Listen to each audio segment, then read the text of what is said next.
প্রমাণ সমেত দুর্জয় ঘোষালকে গ্রেফতার করল জিৎ বসু। সম্পূর্ণ জানতে হলে দেখতে থাকো। গল্পের শুরুতেই দেখা যায় জিৎ বসু সমস্ত সত্যিটা খোঁজার চেষ্টা করে। আর এদিকে উজি শোভাদেবীকে ঋষিকে বলে, তোমরা যদি ডিভোর্সটা করাতে চাও অবশ্যই করাতে পারো, আমার কোনো আপত্তি থাকবে না। কবে কোথায় কখন সই করতে হবে শুধু আমাকে বলে দিও, বাকিটা আমি সামলে নেব। তখনই ঋষি বলে, এসব তুমি কি বলছো উজি? তোমার কি পুরোপুরি মাথাটা খারাপ হয়ে গেছে?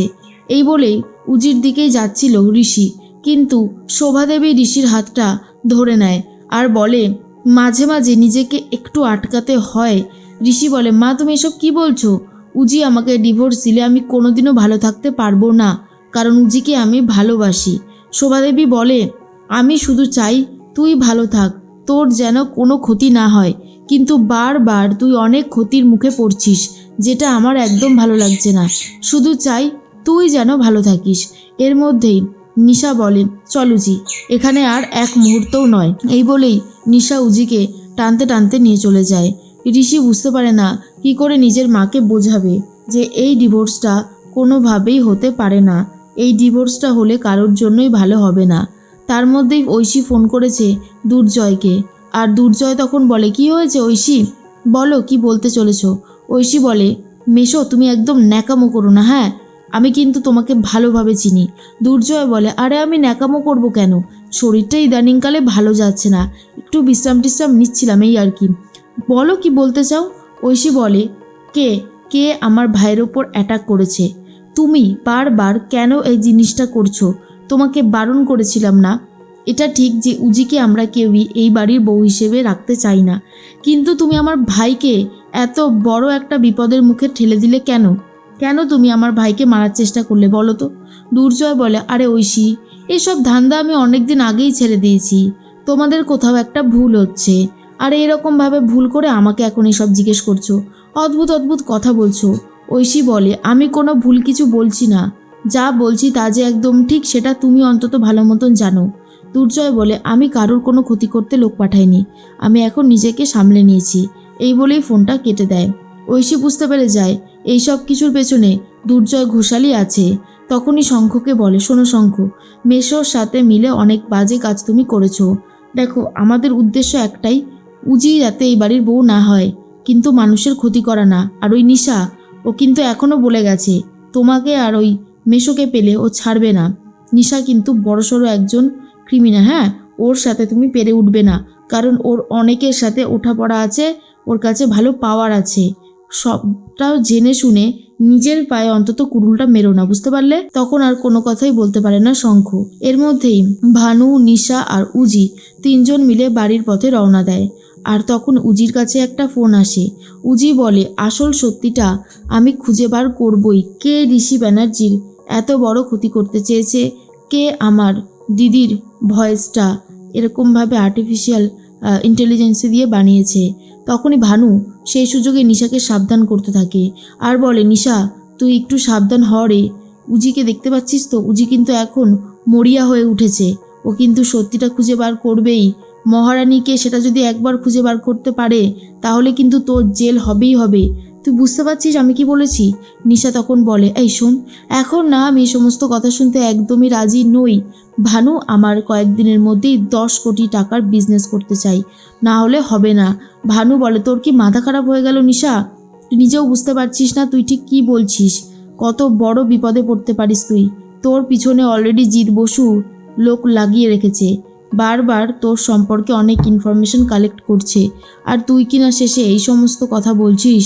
তোর মাথাটা মনে হয় খারাপ হয়ে গেছে রে নিশা, সেই জন্যই তুই এসব কথা বলছিস। নিশা তখন বলে, আমার মাথা কোনোভাবেই খারাপ হয়নি, আমি যা বলছি তা একদম ঠিক কথাই বলেছি। টাকা লাগবে, জীবন ধারণের জন্য অনেক অনেক টাকা।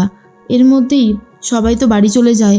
তখনই উজি রান্নাবান্না করতে শুরু করে দেয় আর নিশাকে বলে, দিদি আজকে তুই আমার জন্য কিছু রান্না করবি। নিশা তখন বলে, এই ইম্পসিবল রে, আমি কোনো রান্নাবান্না করতে পারবো না, হয় তুই বাইরে থেকে কিনে নিয়ে আয়, আর না হলে কাউকে দিয়ে একটা বানিয়ে নে, কিন্তু আমি করতে পারবো না। তখনই উজি বলে, তেমন করলে কি করে হবে, মাঝে মাঝে তো তুইও রান্নাবান্না করতে পারিস, সব সময় আমি করব এটা কেন হবে? এরপরেই নিশা বলে করিস না, কিন্তু আমাকে দিয়ে করাতে পারবি না। এরপর নিশা চা খেতে খেতে ভানুর সাথে বাকি কথাগুলো সেরে নেয় আর বলে মহারানীর বিজনেস যেন কোনোভাবেই না থামে। আমি তোকে বারবার করেই বলছি ভানু, আমার হাতে কিন্তু সময় খুব কম, যা করার খুব ঝটপট করতে হবে। ভানু বলে নিশা, আমি তোকে সাবধান করছি, উজি কিন্তু সব জানে আর ও কিন্তু পুলিশের পরীক্ষা দিতে চলেছে সামনের সপ্তাহে। একবার যদিও পুলিশ হয়ে যায় সবার আগে কিন্তু তোকেই গ্রেফতার করবে, এটা মাথায় রাখিস। তখনই নিশা বলে ও কিচ্ছু করতে পারবে না, কারণ ওকে আমি এই পরীক্ষাটা দিতেই দেব না। তখনই ভানু বলে তোর কি মাথা খারাপ হয়ে গেছে? উজি এই পরীক্ষাটা দেওয়ার জন্য রাত দিন সমান করে পড়াশোনা করছে, আর তুই বলছিস ওকে এই পরীক্ষাটাই দিতে দিবি না? তোর মনে হয় মাথাটা খারাপ হয়ে গেছে রে নিশা। নিশা তখন বলে আমার মাথা খারাপ হয়নি রে ভানু, যা বলছি তা একদম ঠিক কথাই বলেছি। আমার বোন এই সমস্ত দুনিয়াতে আসবেন না, আমি ওকে আসতে দেব না। এর মধ্যেই চলে এসেছে ঋষি আর বলে উজি তুমি কেন বলো তো এরকম জেদ করছো? আমি তো বলছি। আর নিশাদি, তুমি নিজেকে একটু শুধরে নাও না। তোমার বোন তোমাকে কত রকমভাবে চেষ্টা করছে হেল্প করার, আমি আছি। আর তুমি কি এখনো বিশ্বাস করো যে আমি তোমার বাবাকে মারতে পারি? আমার তো ওনার সাথে ভালো সম্পর্ক ছিল, তুমি আর হয়তো ওনাকে জিজ্ঞেস করার সেই সুযোগটুকুও পাবে না, কিন্তু বিশ্বাস করো আমি ওনাকে মারিনি। কারা ওনাকে মারতে বাধ্য ওনাকে শেষ করেছে সেই প্রমাণটা যদি আমার কাছে চলে আসে আমি নিজে তাদেরকে শাস্তি দেব, কিন্তু তার জন্য একটু সময় লাগবে। তুমি প্লিজ আমার উপরে আর রাগ করে থেকো না। নিশা তখন বলে কিন্তু আমার বাবা তো আর নেই, সে আর কখনো ফিরেও আসবে না। এর মধ্যেই দুর্জয় ঘোষালকে ডেকে পাঠায় জিৎ বসু আর বলে সেদিন আপনি কোথায় ছিলেন?